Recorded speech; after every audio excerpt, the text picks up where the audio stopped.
topic I wanted to speak on today is actually embracing change, because I think that's one of the core leader stones of not just executives, but anyone having a successful life, is truly to embrace and be ready for change. And that couldn't have been a great example right there, literally starting off our discussion and my phone battery was dying.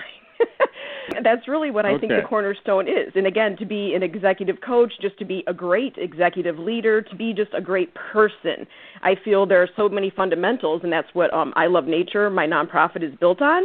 It's open source actions that people can just start taking and putting into their life every day, just to make them a more grounded, effective, happy addition to society. I just feel like, again, we all contribute to the world and all of our actions every day. Our words, we vote with our dollars. Everything we do literally affects other people. So if everyone is out there making conscious choices effectively to make their lives better and everyone else's lives better, the world will become a better place. So that's kind of where my head's at.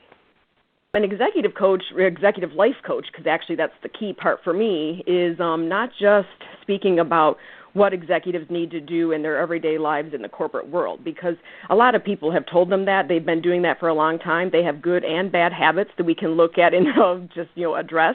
But I think it's well beyond that. That's why I don't want to call it just executive coaching. I want to put the life in there, because for me, that's the key to it. I think that you are an executive person. You're not just an executive. You just don't go in, have that title for 8 to 10 hours or however many hours you work in a day, and then go home and put that on the shelf. You are an executive all day.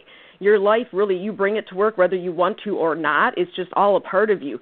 So I feel executive life coaching is critical, because I think you need to, if you're going to address something, address the full person. It's really, the full-bodied approach, mind, body, and spirit. I think you need to tackle all those things with health and nutrition. You're feeling great. Your mind is actually physically working better.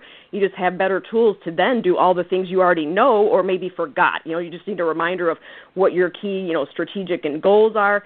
Get time management skills under wraps. I mean, most executives, they've gotten to where they are because they know the tactical things to do. I feel at this point there's just so much change just hitting us from everywhere.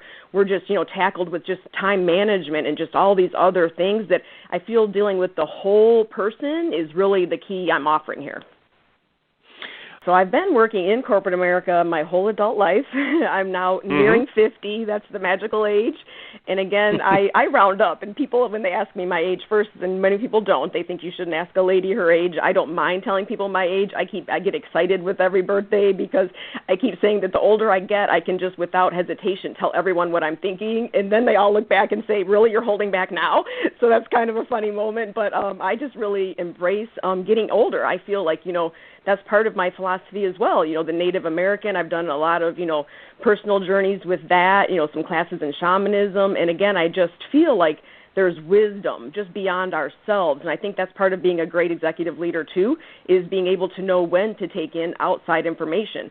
No one is an island, although growing up, that was one of my favorite songs, I am a rock, I'm an island. That was one of my really good rally songs. But now in my older days, I realize we are not rocks and islands, and we need to integrate with others and take in information. That's how you truly become a master of wisdom, is taking in new information that's presented to you. You can discard it if you don't agree with it, but to sit there and say you know everything and you're the leader of all is short-sighted and not going to get you very far. So I think working with executives in my corporate life, I deal with CEOs and executive level all day long, and I've seen examples of great leadership, and I've seen examples where there's been less than great leadership and what we could have done differently or had to do to correct those things. So I think, again, all of these life experiences that I've had, that I've witnessed, and just my own personal journey, I think all these things come together and will make me a really great executive life coach.